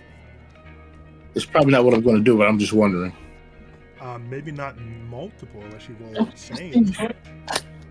Like, can you tell me anything useful? Wondering, like, the cloak of invisibility. And we still don't know about the person on the moon. It is? Okay. The man on the moon. I don't think so. I feel like somebody referenced it at one point. Oh, it's legendary. Yeah, that's But we- good. I feel I like referenced it, but it was Harry, above board. I think But it was like, oh, we don't know how to. Nobody knows how to tap it. Something weird.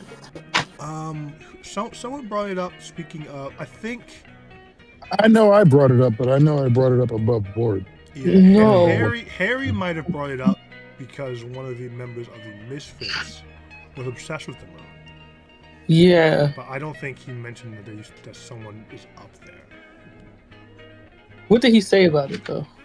Do you remember? That he's lost track of one of the members of the Misfits, and that person was obsessed with the moon.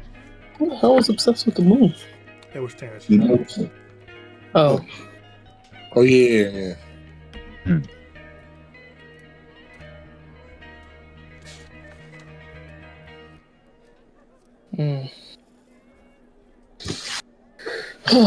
What should we do here?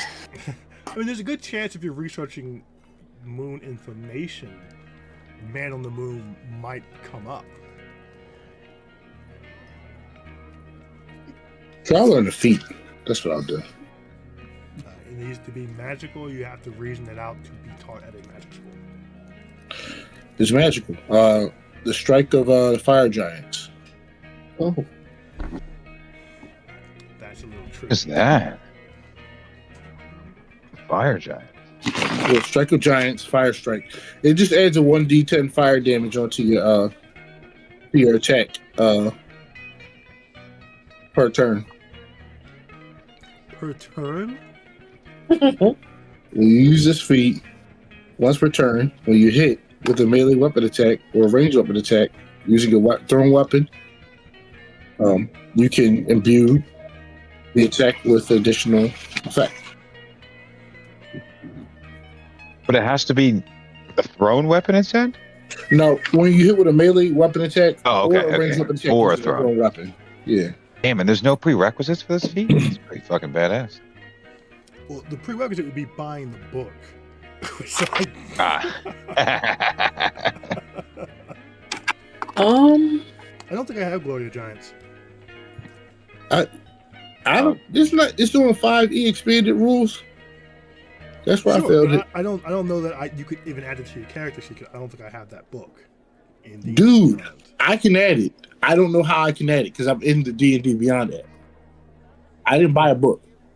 So you have it or somebody has it. Maybe Chris bought it. I didn't buy it. No, Christian. Might have bought it at one point, but how is chronomancy an option? No. Wow. Rude. Right. What chronomancy thing are you looking at? Are you just saying that as a general theme? Chronomancy. Like, do you want to simply spend your time studying the magic of time, essentially? I wanna Just gonna start study Flyrack. What you doing over there? I mean, Slyrack got a little like. How can I tap into that? What's all going on here? Okay, cast moment of time again. Okay, cast it again. Okay, cast moment thing again.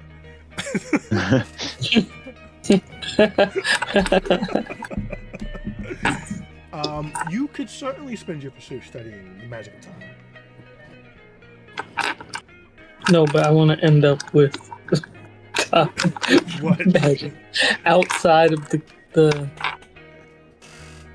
It's a I wanna get difficulty Dolores' though possession. with eye magic. There's no like cool spells that aren't at a high level. What do you say? What will be a high level? Like of 5, I think. Oh, I got the slots for it. That's okay. But you Like gotta lower get up to levels, level it's all stuff like I have. No, but it's like delay, accelerate. That's good magic. Accelerate's nice. Yeah, it is. That's not just specifically chronomancy though. There's crux has Wait, it, do I right? have something that's like that's not activated, initiated? What is it? My staff of oath is sworn, right? Say Even again? though it's still, the staff of oath is sworn, even though it says unsworn in my Correct. inventory. It is sworn. Do I have anything else? I had a staff of ages, although that's not in my inventory, but I have one. Oh, you have a rod of ages. Rod of it. Oh, there it is, right up top.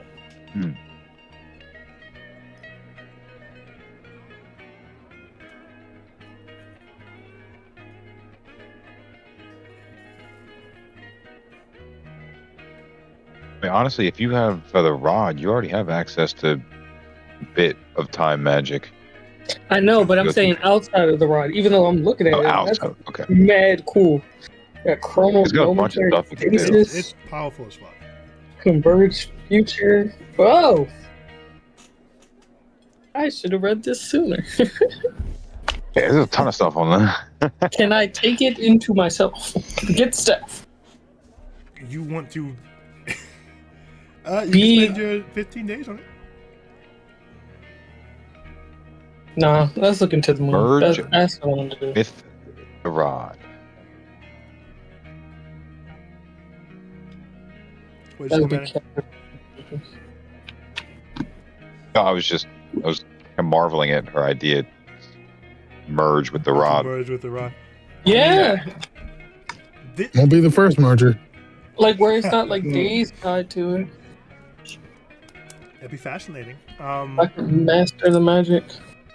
One of the things Fino has pulled down from his little quick travel is there doesn't seem to be any restrictions on what kind of magic anyone's allowed to look into. So there's a very good chance there'd be someone here who could help you or teach you about something like that, but you would have to show the object to them or find a way to explain it without showing the object. If I really, really wanted to. It'd be one of those things of, so Professor, I hear there's a way to split your soul? Yeah, I'm All right, okay. So then here's For that once. the true question: how many charges of corruption would it cost her to just merge with it? Oh, that's interesting. So I guess that's we're what I gonna see said. again. I said really, really. Come on. Wow, I didn't pick it up. I only pick it up when I do it to you guys. No, I mean, if you really wanted to do that, I'm pretty sure you could. But at what cost? Who knows? But I'm pretty sure you could. I'm just gonna study the moon. I got a dirty 20 on my. Okay. Okay, so we got a 20, we got a 16. Anyone else roll? Oh, we don't have to roll. Sorry. Whatever stat would apply with advantage. So if you're doing casting, it needs to be your casting. You're doing the feat. Can I guide myself to add to that, actually? Can you do what? Guide myself to add to my studies? Sure. Fino, I would say you need to roll. That's an interesting one. Either your casting trait, or you can do an attack, because this would be a physical attack that you are trying to enhance. I will do an attack because I didn't know what my casting trait is, so whatever. Mine goes to a 22. Okay.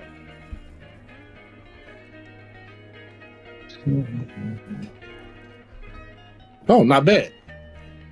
Wow. Oh, jeez. Slarak, what do you got? All right. So, with Slyrak's personality, I think if possible, he would like to study his own sword. Your sword? At the moment, the only way that he knows of to unlock it fully is to increase his dexterity or strength. He would like to find a third option. Interesting. So you want to essentially deep dive a magical artifact? Yes. Okay. He wants to attune to it very badly. Interesting. So this would either need to be in the realm of Arcana, Okay. or no, I think we're living in Arcana. You're kind of trying to jailbreak a magical artifact. So either an Arcana roll or your spellcasting. One or the other. Okay. Ooh, wave. 19. 19. Okay, and we'll get Greg's next week. Actually, if you said a spellcasting is an option, then it's a 20. Okay. So Jerry? he's not there. Jerry's not there. Oh, Jerry rolled 16. I got his. Oh. Greg isn't here to roll his. Mm-mm. Oh, yeah. So, as House Jillian, currently without Greg's roll, but we'll get that. You guys are averaging around 21. Okay. So that bodes very great for House Jillian. For your studies, across 15 days, you're going to have to meet or beat your entry rolls. And if you can do that for the majority of your studies, you will succeed in what you're trying to do. What? I had to beat I never 28? Oh my god. Oh, that's Great entry. Great That's opening insane. volley there, guys. I have to roll a natural 20. Hey, Wait, so my That's 16 was the roll that we did with advantage. Is that the same roll yes, that we're doing right now? yes. How Okay, about but the I never said what I was trying to study. Beat it. Oh, what are you trying to do, Jerry? I'm trying to look into what like made me invisible, like how I'm actually invisible, and I'm trying to learn how to harness that to make everything that I'm carrying invisible as well, so I no longer have to take off my wraps. So what, I just want to be able what do to you mean? parse it out through my body. I want to be able to go invisible. Well, I want Without to be getting able to naked. extend my invisibility. No. I want to be able to extend my visibility to what I'm wearing and anything I have on. Oh, so essentially I you want want, to think. like the usual invisibility spell works with everyone else, because yours right now is just limited to your body and the clothes you were cursed in. Mhm. So you want to be able to essentially pick up a sword that sword is now invisible to, like anyone else. Right, who or like just held the sword and instead got of having to go into a bathroom to be invisible, I'd like to be able to just boop. Okay. I'm invisible. So extend it and have control over it. Exactly. Very cool. Awesome. So the way you got 15 days, that'll be 15 rolls. If you spend the majority of your day in your studies, you'll get bonuses added to the roll you make. If you do other things, you will not. All right. All right, so what y'all need me to do while y'all study? Because I'm out of here. Nah, Yeah, 28 is insane. nah, I'm Yeah. done. I'm done, y'all. Phino's not. He's It's not checked out. possible. Yeah. He's No, not I mean, going so to I school. mean, you'll get advantage. You can, if you can think of other things during your school day to add to your roll, getting guidance, getting inspirations, getting whatever you can add to The your fuck? roll. You can All figure right, out. bro. How to do it. That's I mean, Nice. hey, look, I'm sorry you rolled great. That's unfortunate. But I'm glad you rolled great. Sucks for you. you Oh, brought that's the entire average really fucking high. So you gave House Man. Jillian an average of 21 before adding Jillian. What if we just kind of beat the house average? I mean, no. I mean, next time I feel like you should tell us we want to roll low, so I can put my roll there's no low fun in energy that. into There's it. no fun in that. This is more. Right? This is better. This is so much better. I want to put my proper energy into it. I will say so. Beating the house average keeps the house average from dropping. So that has its own importance, but no, I mean, I feel like it works out well enough. I'm sure you could pull some magic out of the hat here, Theo. And you got like knowledge of past self and stuff. You could hit 28 the majority of these days. I don't know why you're making noise like that. So what y'all need me to do? Slav, you need me to go make that teleportation circle for you every day? Oh no, you got somebody to do that already. Yeah. So you basically just help. Yeah, help You can just action get everybody to help help us. Yeah. Yeah, I'm talking. What were you trying to do? I was trying to get a freaking strike of a freaking sword. I thought if I rolled great, maybe I could get something else in there. But no, this just makes it harder for me to get the thing that I wanted. So great. Hey, you're adding an entire feat. That's hard to even pull down on a regular day. So that the dice decided that was appropriately hard.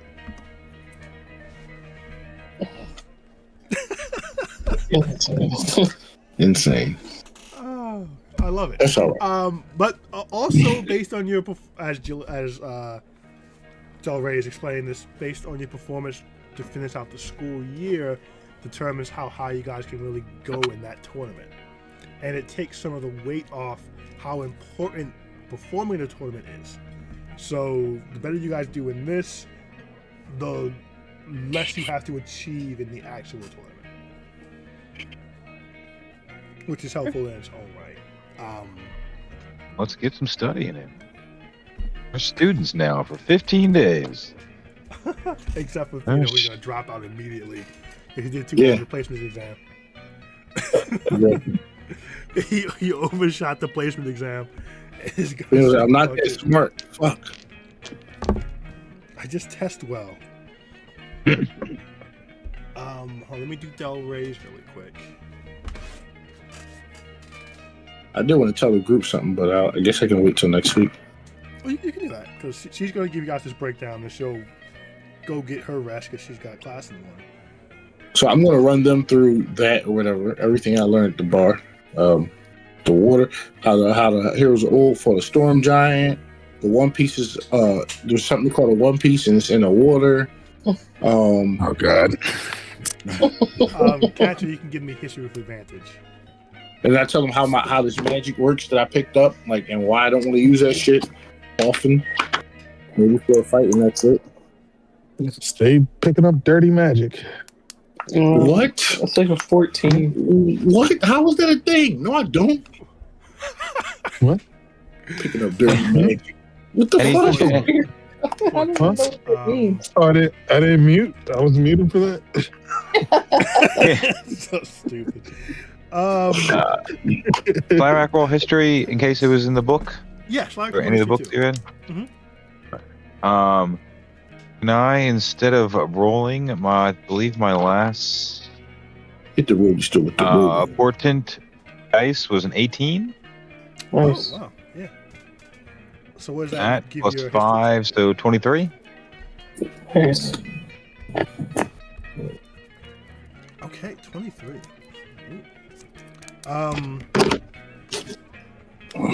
The One Piece absolutely was in your book.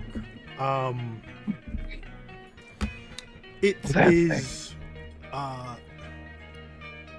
It was not written down as a rumor, but everyone who references it like it is. The One Piece essentially was thought to be the culmination of magical knowledge locked away by those who thought it would be used for ill gain. Within that, they have the components needed to cast this high-level magics. So the components itself are worth a fortune. The instructions as they were are worth a fortune. And now thinking back upon it with the knowledge you currently have, the reference to one of the people who may have created this One Piece or contributed to the One Piece was the maker. But the myth / story generally goes that civilization reached a high point of arcane ability and needed to be reined in. And the most powerful arcane user of the time took it upon themselves to rein in that knowledge and power and to hide it in one piece in one location. That is thought to be somewhere within the vast great seas, and has led to generations of warring empires just trying to get base information about this location. But you are aware that your captor regarded as not only real, but it was a bit of a hobby of hers. And she had collected some information about it, but you have not seen it. You have been, you've overheard a conversation or two where she was collecting this information. I will tell them all of this, but I will preface this open with telling them this. Before just now, I only have ever heard one person speak of that. The person who held me captive was interested.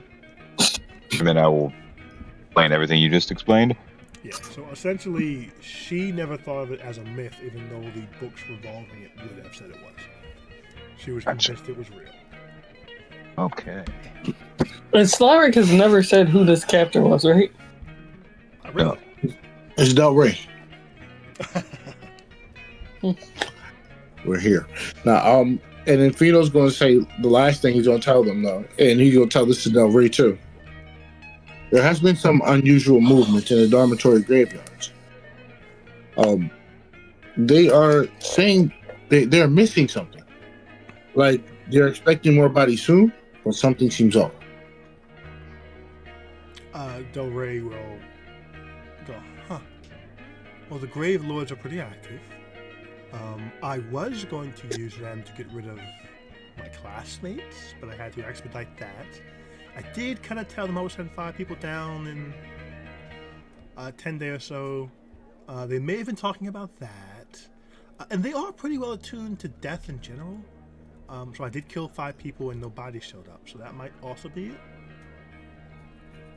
But if it's not just talking about my actions, we're close to the end of the tournament. This is around the last chances for everyone to, how do I say,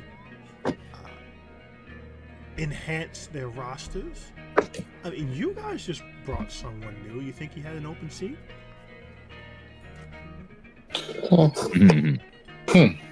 I don't know.